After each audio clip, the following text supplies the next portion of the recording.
قرآن رمضان قرآن رمضان قرآن.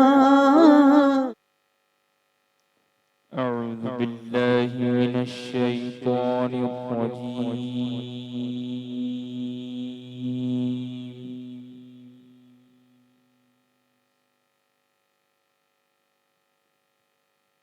بسم الله الرحمن الرحيم.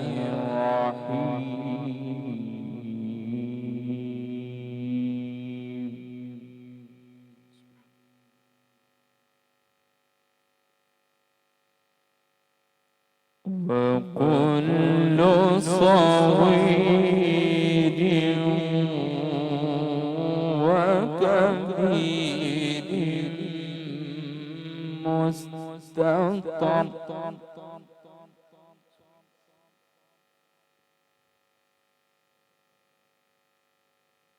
إن المتقين في جنات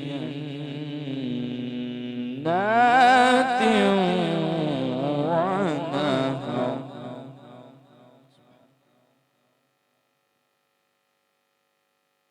في مقعد صدق عند مليك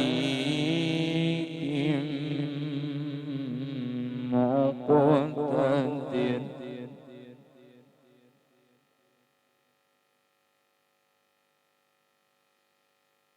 في مقعد صدق عند مليك مقتدر.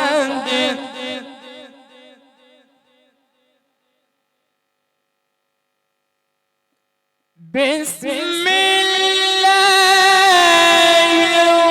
الرحمن الرحيم.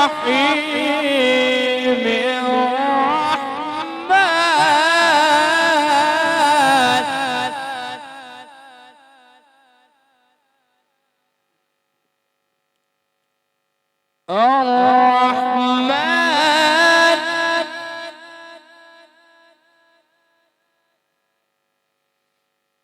علم القرآن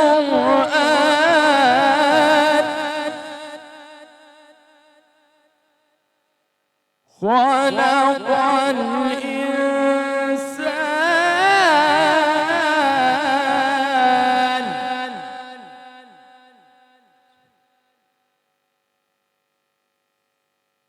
بسم الله الرحمن الرحيم.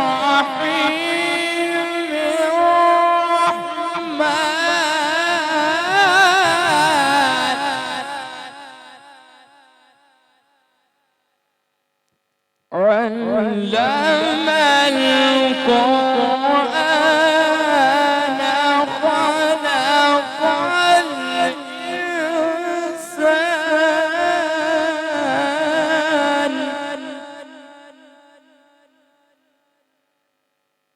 علمه البيان.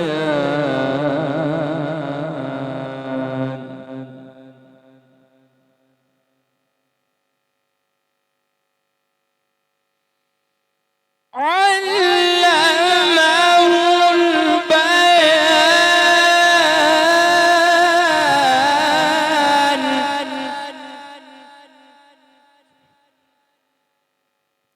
الشمس والقمر بحسبان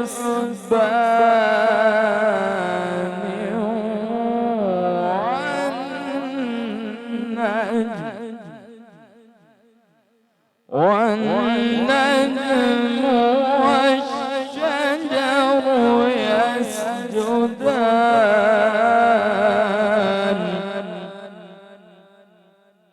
والسماء رفعها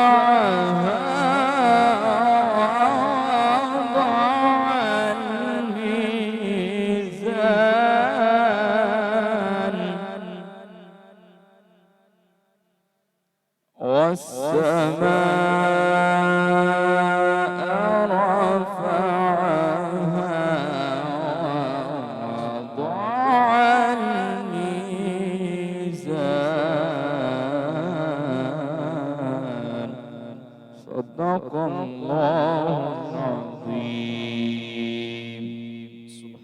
سبحان اللہ نحمده ونصلي ونسلم على رسوله الكريم اما بعد فاعوذ بالله من الشيطان الرجيم بسم الله الرحمن الرحيم يا صاحب الجمال ويا سيد البشر من وجهك المنير لقد نور القمر لا يمكن الثناء كما كان حقه بعد از خدا بزرگ توئی قصہ مختصر.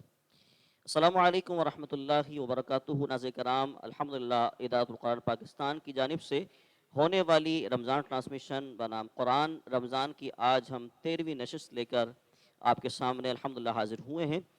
خالق کائنات کی کرم سے الحمدللہ 12 روزے بخیر و عافیت ہمارے گزر چکے ہیں. اللہ تبارک و تعالیٰ سے ہم دعا کرتے ہیں کہ اللہ تبارک و تعالیٰ ہمارے بقیہ جو روزے ہیں وہ بھی بخیر و عافیت اور عبادتوں کے ساتھ گزارنے کے ہمیں توفیق عطا فرمائے. ناظرین کرام، جیسے کہ آپ لوگ کو پروگرام کا فارمیٹ پتہ ہے کہ ہم قرات قرآن کے بعد نعت رسول مقبول صلی اللہ علیہ وسلم کی جانب چلتے ہیں. اس کے بعد ہمارے ساتھ ایک مہمان عالی بدین موجود ہوتے ہیں جن سے ہم کچھ سوالات جو ہے وہ کرتے ہیں. ماشاءاللہ آج ہمارے ساتھ جو قاری صاحب موجود ہیں وہ قاری محمد مظفر قادری صاحب. ماشاءاللہ السلام علیکم ورحمۃ اللہ وبرکاتہ. وعلیکم السلام ورحمۃ اللہ وبرکاتہ. قاری صاحب خیریت سے ہیں؟ الحمدللہ. ماشاءاللہ.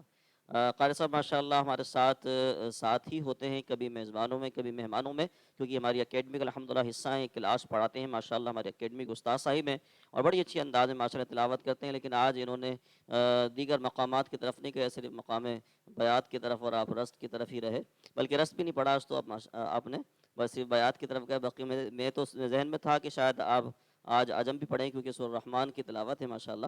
خیر انشاءاللہ پھر اگلے روز انشاءاللہ قاری صاحب سے اور اچھے انداز میں تلاوت سماعت کریں گے. اللہ تبارک و تعالیٰ ان کے لحن میں برکتیں اور رحمتیں عطا فرمائے. مدحت رسول صلی اللہ علیہ وسلم کی جانب چلتے ہیں. ثنا خان موجود ہے ہمارے ساتھ، محمد حسن عطاری صاحب. ماشاءاللہ السلام علیکم ورحمۃ اللہ. وعلیکم السلام ورحمۃ اللہ حسن بھائی وبرکاتہ. خیریت سے ہیں؟ طبیعت ٹھیک ہے آپ کی؟ الحمدللہ. ماشاءاللہ ہمارے حسن بھائی کے کام ہم نے پہلے بھی جب ہم نے ٹیم کا تعارف کروایا تو ناظرین کرام ہم نے آپ کو بتایا تھا ہمارے حسن بھائی کا کام جو ہے وہ ٹیم کے ساتھ ہی جو ہے وہ ہوتا ہے، اور یہ ٹیم کے ساتھ ہی ہوتے ہیں ماشاءاللہ، اور اسی کے ساتھ مل جل کے جو ہے کام چل رہا ہوتا ہے. لیکن آج ہم نے ان کو نعت خاں کے حوالے سے ماشاءاللہ مدعو کیا.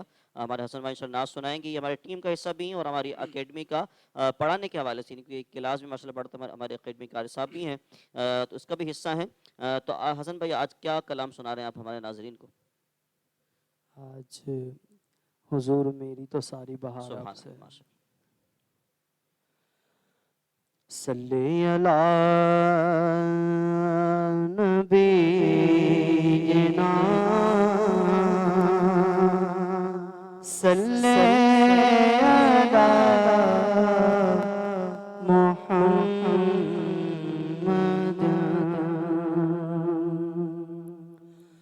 حضور میری تو ساری بہار آپ سے ہے. حضور میری تو ساری بہار آپ سے ہے. میں بے قرار تھا، میں بے قرار تھا، میرا قرار سے حضور میری تو ساری بہار آپ سے ہے. میری تو ہستی کیا ہے میرے غریب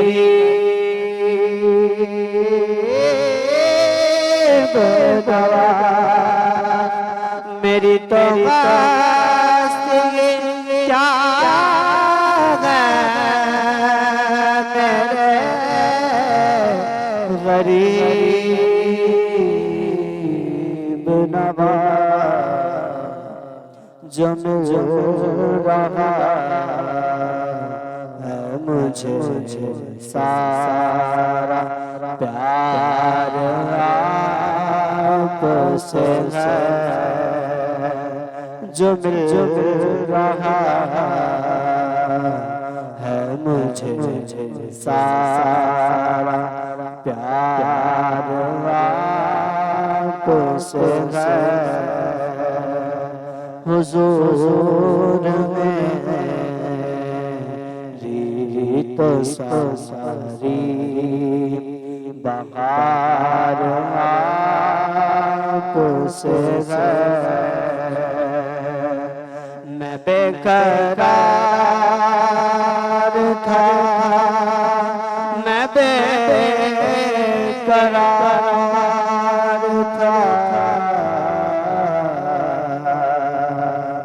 میں بے قرار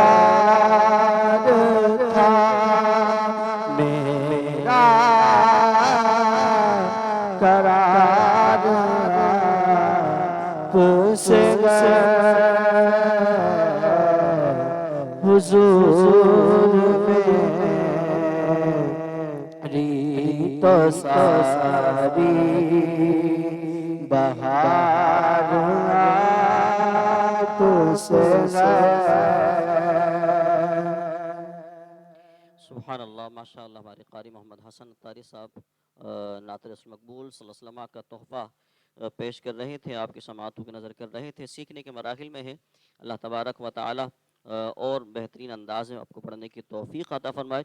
یقیناً یہ سیکھنے کا عمل زندگی کسی بھی حصے میں رکتا نہیں بلکہ جاری ساری رہتا ہے۔ ناظرین کرام، کیونکہ الحمدللہ اللہ تبارک و تعالیٰ کی رحمت سے ہم رمضان مبارک کے دوسرے عشرے میں داخل ہو چکے ہیں۔ پہلا عشرہ رحمت، دوسرا مغفرت و تیسرا جہنم سے آزادی۔ تو ہم دوسرے عشرے میں اس وقت جو ہے وہ داخل ہو چکے ہیں، جو کہ مغفرت کا عشرہ ہے۔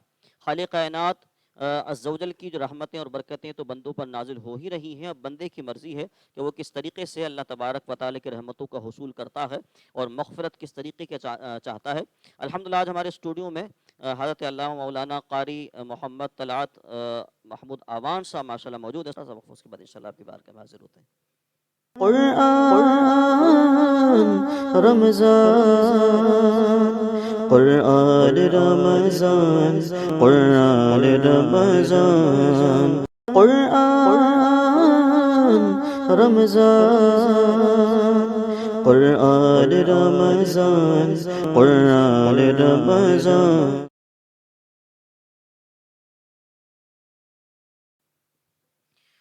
ناظرین کرام، مغفرت کا عشرہ چل رہا ہے اور ہم مغفرت کے عشرے میں الحمدللہ داخل ہو چکے ہیں۔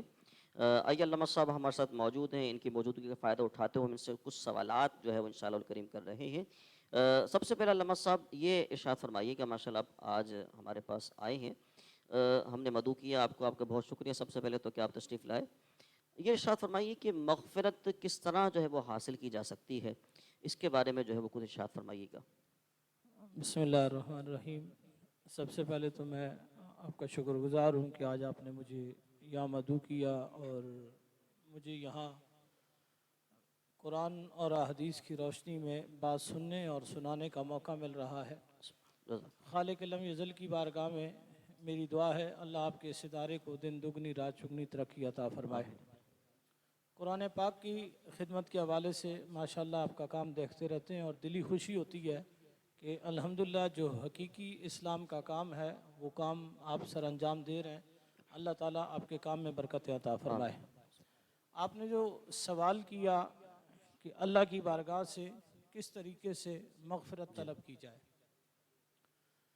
قرآن پاک کی ایک آیت مبارکہ میں اللہ رب العزت نے ہمیں دو کام کرنے کا حکم دیا ہے۔ وہ دو کام اگر اپنی زندگی میں شامل کر لیں تو وہ مغفرت کا معنی ہے بخشش، نجات۔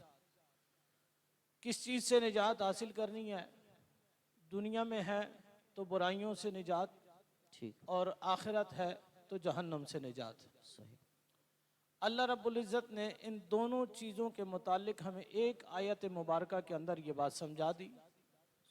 اللہ رب العزت فرماتا ہے یا ایھا الذین آمنوا، اے ایمان والو۔ اچھا، سب سے پہلے تو میں یہاں یہ عرض کرنا چاہوں گا کہ الحمدللہ 1.25 لاکھ نبیوں کی امت میں یہ اعجاز اللہ نے صرف اس امت کو دیا ہے سبحان کہ اللہ، جس امت سے رب ڈائریکٹ کلام کر رہا ہے. واہ واہ واہ، ورنہ اللہ پہلے جب نبیوں کی امت سے کلام کرتا تھا تو اللہ نے کسی امتی کو مخاطب کر کے کلام نہیں فرمایا، یا ایھا النبی یا ایھا الرسول کہہ کر، یا اللہ نے ان انبیاء کے اسماء گرامی لے کر اللہ نے ان سے کلام کیا اور وہ پیغام امت تک دیا.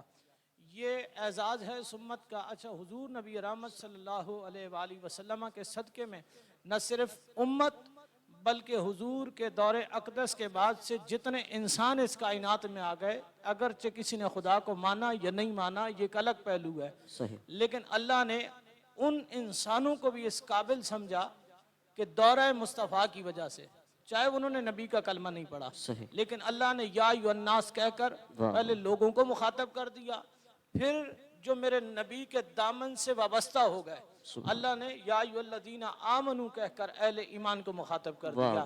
یعنی روئے زمین پر یہ مقام صرف امت مصطفیٰ کے حصے میں آیا ہے کہ اللہ ڈائریکٹ امت سے کلام فرما رہا ہے. اللہ فرماتا ہے اتقوا اللہ، اللہ سے ڈرو. یعنی نجات کے لیے سب سے پہلی چیز ہے خوف خدا. صحیح، خوف خدا دل میں ہوگا، انسان برائیوں سے خود بخود دور ہوتا چلا جائے گا. صحیح، یعنی بنیادی طور پر ہمیں جو برائیوں سے روکنے والی چیز ہے وہ ہے خوف خدا. صحیح، یا میں تھوڑا سا وقت طویل ہو جائے گا لیکن میں تھوڑا سا اس بات کو اور وضاحت کے ساتھ، تاکہ میں یہ چاہتا ہوں ناظرین کو یہ چیز سمجھ آ جائے کہ خوف خدا کس چیز کا نام ہے. وہ ایک پرانے دور میں درسی کتابوں میں بھی ہم نے یہ واقعات پڑھے، علماء کی زبانی بھی سنے، اور پھر جب تعلیم حاصل کرنے کے لیے نکلے تو پھر ہم نے مدارس کی دنیا میں بھی یہ معاملات دیکھے. صحیح، وہ ایک واقعہ کتابوں میں مذکور ہوتا تھا کہ 3 بندے غار کے اندر جا کر بیٹھے.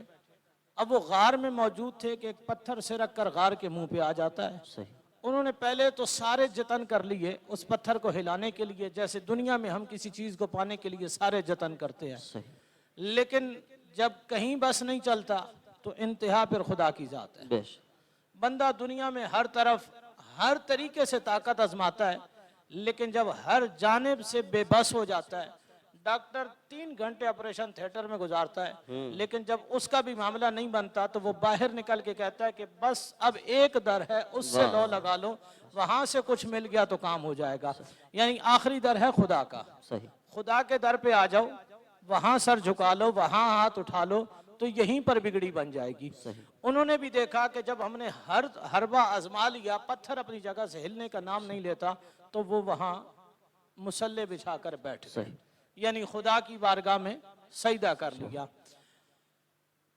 اب آپس میں بیٹھے ہوئے گفتگو کرتے ہیں کہ یہاں سے نکلنے کا کوئی راستہ نہیں ہے. صحیح، اگر ہمیں کوئی ایسا عمل یاد کرتے ہیں کہ جس سے خدا راضی ہو تو شاید ہمیں کوئی راستہ مل جائے. صحیح، ایک بندہ کہتا ہے کہ میرے پاس تقریباً 1000 بکریاں تھیں، میں روزانہ ان کا دودھ نکالتا، سب سے پہلے جا کے اپنے بوڑھے ماں باپ کو دیتا، سبحان، پھر جا کر میں اپنے بچوں کو دیتا، اور پھر جو بچ جاتا اسے بیچ دیتا، اپنی روزی روٹی کا ذریعہ بنا لیتا. اللہ کی بارگاہ میں کہتا ہے مولا اگر میرے اس عمل پہ راضی ہے تو کرم کر دے.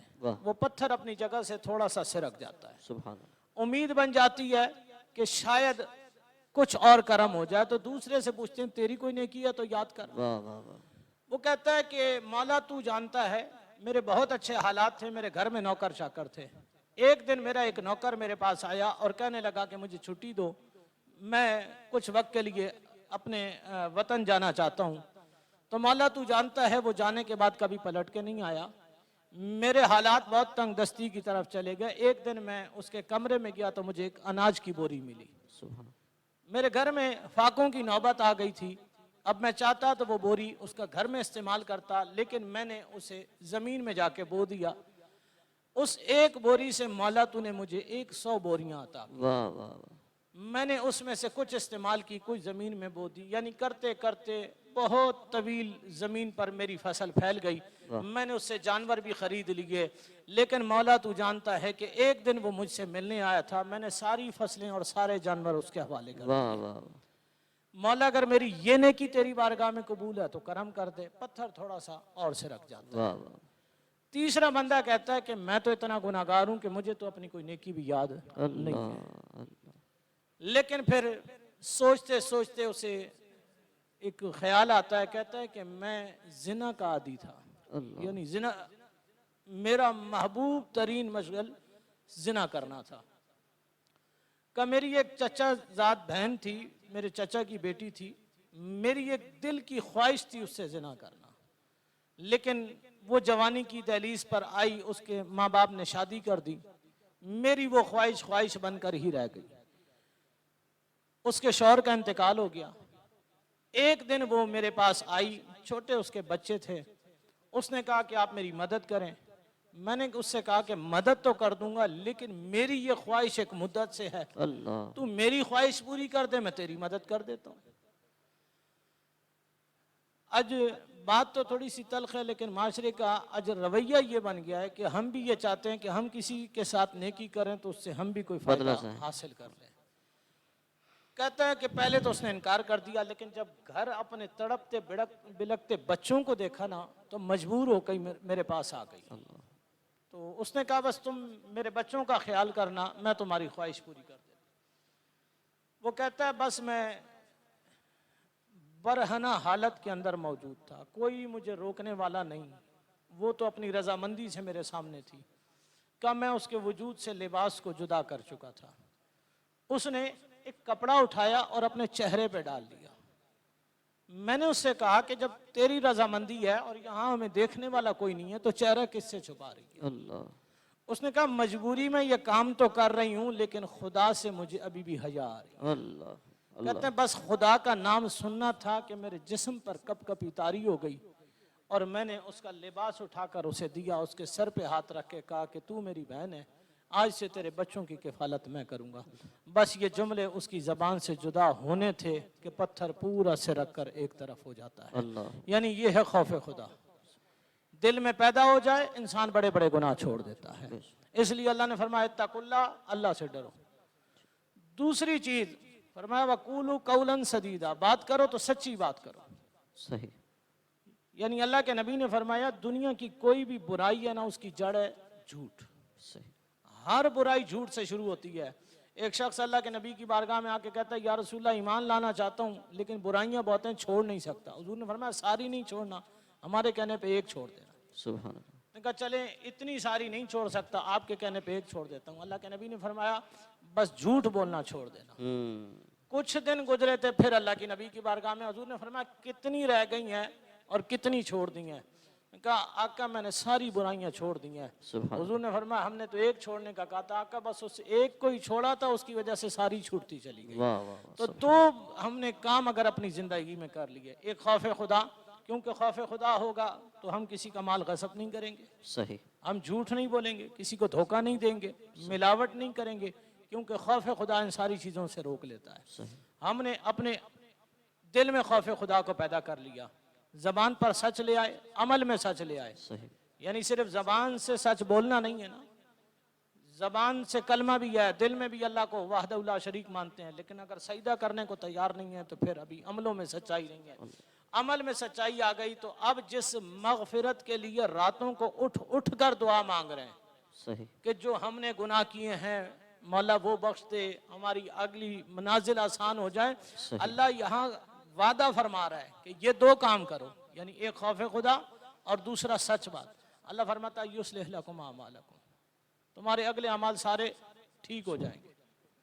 اب آگے تو زندگی پتہ نہیں کتنی ہے، صحیح، شاید بندہ 2 دن بھی نہ گزارے، تو یہ 2 دن کے کام تو ہو گئے ٹھیک، لیکن پیچھے جو 80 سال گناہ کر کے بیٹھا ہے ان پر تو پکڑ ہو سکتی ہے۔ اللہ نے فرمایا وَيَغْفِرْ لَكُمْ ذُنُوبَكُمْ، اگلے اعمال ٹھیک کر دوں گا، پچھلی خطائیں بخش دوں گا۔ سبحان اللہ، بندے کے اعمال ٹھیک ہو جائیں، خطائیں معاف ہو جائیں، مغفرت سبحان اللہ، سبحان اللہ، ماشاء اللہ۔ تو مغفرت کا آپ نے ایک طویل ایک مفہوم سماعت کیا کہ اصل میں مغفرت جب ہی حاصل ہو سکتی ہے کہ جب اللہ تبارک و تعالی سے انسان ڈرے۔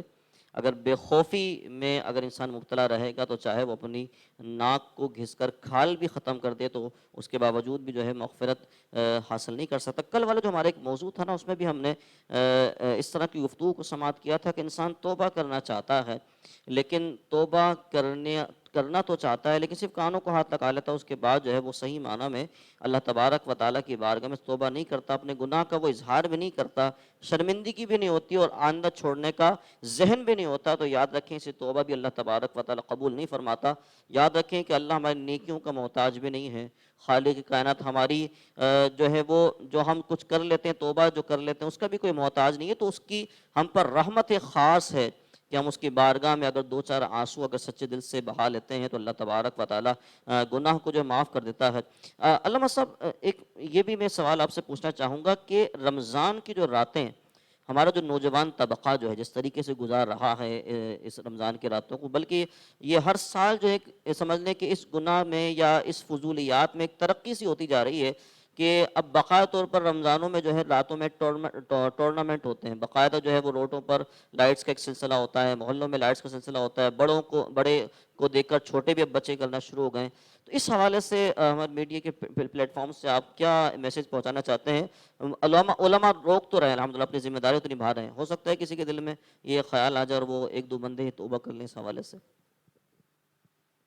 جی، گزشتہ کئی سالوں سے یہ سلسلہ تسلسل کے ساتھ بڑھتا چلا جا رہا ہے، لیکن سب سے بنیادی جو وجہ میری نظر میں ہے وہ ہے تربیت کی کمی۔ صحیح۔ ہمارے اس معاشرے میں تربیت کہیں نہیں ہے۔ صحیح۔ بچہ ماں باپ کی گود سے جب نکلتا ہے تو آج ماں باپ تربیت کرنے کو تیار نہیں۔ ماں باپ 2-4 سال یہ سوچ کر چھوڑ دیتے ہیں کہ بچہ جب کہیں پڑھنے کے لیے جائے گا تو تربیت ہو جائے گی۔ صحیح۔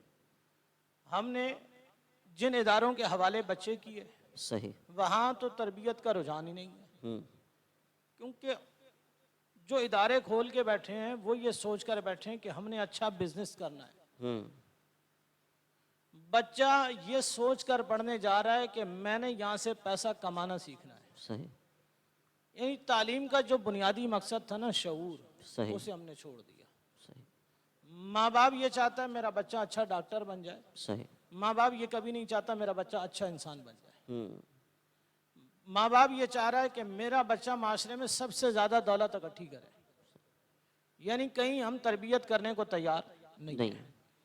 پھر اس معاشرے کے اندر ہم نے اپنی قوم کو علماء سے اتنا بدظن کیا کہ لوگ علماء کے قریب بیٹھ کر یہ باتیں سننے کو تیار نہیں۔ صحیح۔ یہ تو آپ نے سمجھ لیں کہ یہ جملہ کہ آپ نے گویا کہ دکھتی رکھ پہ پاؤں آپ نے رکھ دیا کہ یہ تو بالکل اظہر من الشمس، سورج کی طرح بالکل واضح ہے کہ کوئی اگر جانا بھی چاہتا ہے، کوئی نوجوان بیٹھتا بھی ہے اگر اپنے امام صاحب کے پاس بیٹھ رہا ہے تو والدین اس کو یہ جملہ سخت جملہ کہتے ہیں، کیا مولوی بنے گا کیا تو نے بھی مسجد کی روٹیاں توڑنی ہے مولوی صاحب کی طرح؟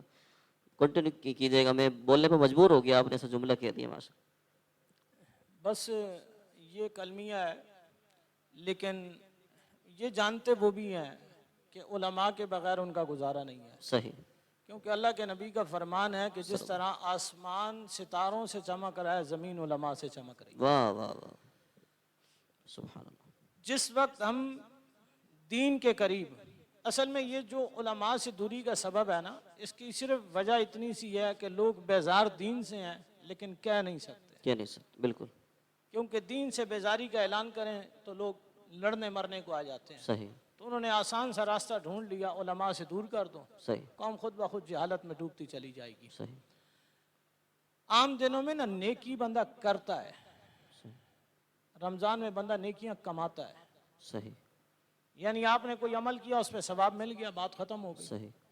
لیکن رمضان میں وہی عمل آپ ایک عمل کر رہے ہیں، پہلے 10 گنا اجر مل رہا تھا، اب 700 گنا اجر مل رہا ہے، یعنی بندہ اس میں نیکیاں کما رہا ہے۔ صحیح۔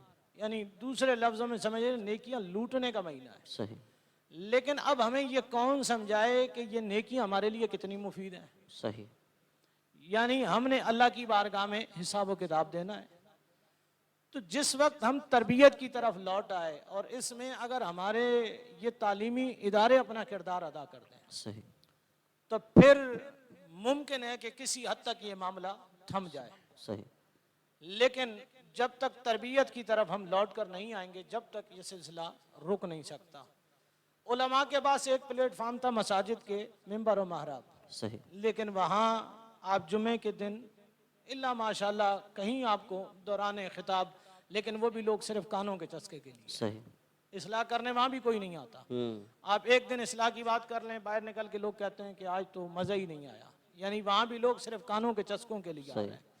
پھر دوسرا، تھوڑا سا ہم نے اپنی ذمہ داری سے لاپرواہی کی، ہم نے بھی دیکھ لیا قوم جس چیز پر خوش ہے ہم نے بھی اسی کو آگے پہنچانا ہے، صحیح، یعنی ہم چلے گئے حالات اور واقعات کی طرف، یعنی ہم نے ماضی کے قصے لوگوں کو سنا دی اور ہم نے سمجھا کہ ٹھیک ہے آج عوام نے نعرے زیادہ لگا دیے، واہ واہ کر دی، ہمارا بھی آج بیان مقصد اچھا پورا ہو ہو گیا۔ گیا۔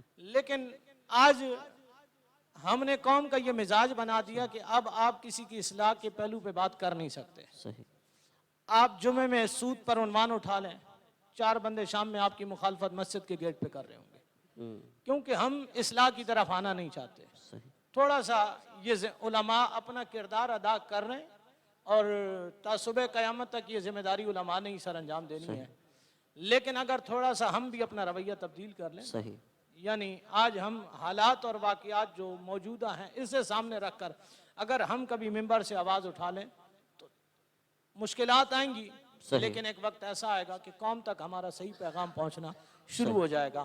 اب قوم تک صحیح پیغام پہنچتا نہیں ہے، اس لیے جو سوشل میڈیا پر اٹھ کر آتا ہے صحیح، وہ جو کہہ دے لوگ سمجھتے ہیں یہی حق یہ ہے۔ سچ ہے، صحیح، پھر یہ سلسلہ جو آپ نے شروع کیا یہ خوشائن بات ہے کہ علماء اس پیغام کو لے کر چل رہے ہیں، صحیح، وگرنہ قوم آج صرف میڈیا سے دین حاصل کرتی تھی اور دین سکھانے والے بھی ایسے بیٹھے ہوتے تھے کہ جنہیں 11 مہینے شاید وہ دین کے قریب بھی نہیں بھٹکتے، لیکن رمضان میں دین سکھانے بیٹھ جاتے ہیں۔ تو الحمدللہ جو قدم آپ نے اٹھایا اسی طریقے سے علماء اس انداز میں بھی اپنا کہ موجودہ دور میں ہی ضرورت ہو گئی ہے، صحیح، اگر ممبر اور محراب کے قریب لوگ نہیں آ رہے تو ہم اس میڈیا سے ہی اپنا پیغام پہنچائیں، اور اہل حق جب اپنا پیغام پہنچائیں گے تو امید ہے کہ انشاءاللہ ایک وہ وقت آئے گا کہ جو آج بہاریں ہمیں راتوں میں سڑکوں پہ نظر آتی ہیں وہ بہاریں انشاءاللہ ہمیں مسجدوں میں بھی ضرور نظر آئیں گی۔ انشاءاللہ کریم ایسا ضرور ہوگا۔ اللہ تبارک و تعالیٰ کرم سے الحمدللہ جو علماء محنت کر رہے ہیں اس دور میں ماشاءاللہ، اور ناظرین کرام میں علامہ صاحب نے جو بات کہی تو اسی کو میں آگے بڑھاتا ہوا یہ بات بھی عرض کرتا جاؤں کہ الحمدللہ علامہ صاحب نے ماحول کی بات کی، تو اسکولوں کا تو حال آپ لوگوں کے سامنے ہے کہ تقریباً اسکولوں کا حال وہی ہے جو علامہ صاحب بیان کر رہے تھے، لیکن کچھ اسکول ایسے ہیں کہ جو ماشاءاللہ اس وقت بھی دین کا پیغام لے کر جو ہے وہ لوگوں کے بچوں کو جو ہے وہ عاشق رسول بنا رہے ہیں، خوف خدا کا پیکر بنا رہے ہیں۔ اس میں سے میں سب سے پہلے تذکرہ کروں گا دعوت اسلامی کے جو اسکولز جو ہیں ماشاءاللہ، جو جن کو دارالمدینہ کہا جاتا ہے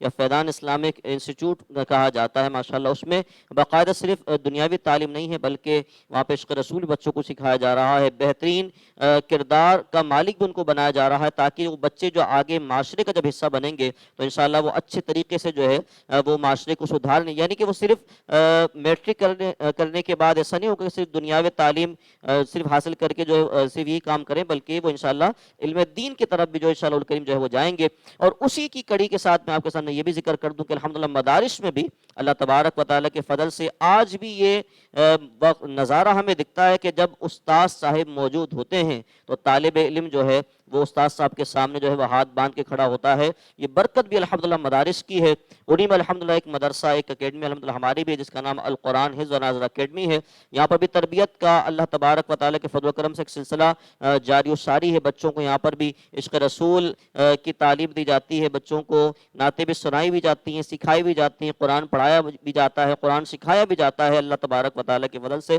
ناظرین کرام آج کا جو ہمارا موضوع تھا مغفرت کے حوالے سے، اس کے حوالے سے ہم گفتگو کر رہے تھے علامہ صاحب علامہ قاری محمد طلعت محمود اعوان صاحب دامت برکاتہم عالیہ سے۔ ہمارا وقت بھی تقریباً اختتام کو پہنچ چکا ہے، انشاءاللہ الکریم پھر ہم کل آپ کے سامنے 14ویں نشست لے کر انشاءاللہ آپ کے سامنے حاضر ہوں گے، تب تک کے لیے اپنا خیال رکھیے گا۔ اور ایک بات جو میں روزانہ آپ سے عرض کرتا ہوں وہ سماعت کرتے جائیے کہ ہمارے نمبر کچھ چل رہے ہیں، وہ کیوں چل رہے ہیں اس کی وجہ میں روزانہ آپ کے سامنے ذکر کر رہا ہوں کہ الحمدللہ القرآن حفظ و ناظر اکیڈمی کے جو بھی معاملات الحمدللہ ہیں وہ آپ کے تعاون سے چل رہے ہوتے ہیں، تو ہم نے جیس کیش کا آپ کے نمبر اسکرین پر دیا ہے، اس طریقے سے جو ہے وہ ہم نے اور نمبر بھی جو ایزی پیسہ کا نمبر بھی ہم نے الحمدللہ چلایا ہوا ہے۔ جو اسکرین پہ نمبر چل رہے ہیں وہ تو آپ پڑھ ہی رہے ہوں گے، لیکن میں آپ کے سامنے جو ہے وہ زبانی بھی وہ نمبر جو ہے وہ شیئر کر دیتا ہوں تاکہ آپ اسے سماعت کر سکیں۔ ایزی پیسہ کا ہمارا نمبر چل رہا ہے وہ نوٹ فرما لیجیے گا 0347490225، اور ہمارا جیس کیش کا جو نمبر چل رہا ہے وہ ہے 031236511189۔ یہ ہمارے نمبر الحمدللہ چل رہے ہیں اسی وجہ سے تاکہ آپ ہمارے ساتھ تعاون جو ہے کر سکیں، کہ رمضان مبارک میں ماشاءاللہ لوگ زکوٰۃ فطر اور دیگر نفلی صدقات ماشاءاللہ دل کھول کے جو ہے دیتے ہیں۔ اللہ تبارک و تعالیٰ کی بارگاہ میں اللہ آپ کا وہ صدقہ خیرات کرنا قبول فرمائے۔ آئیے ہمارے ساتھ جو ہے اس نیک کام میں حصہ لیجئے اور خوب بڑھ چڑھ کر ہمارے ساتھ تعاون کیجئے۔ آج تک کے لیے اتنا ہی، انشاءاللہ کل 13ویں نشست لے کر آپ کے سامنے ضرور حاضر ہوں گے۔ جب تک کے لیے ہمیں اجازت دیجیے، بلکہ 14ویں نشست لے کر حاضر ہوں گے انشاءاللہ۔ جب تک کے لیے اجازت دیجیے گا۔ السلام علیکم ورحمۃ اللہ وبرکاتہ۔ قرآن رمضان، قرآن رمضان، قرآن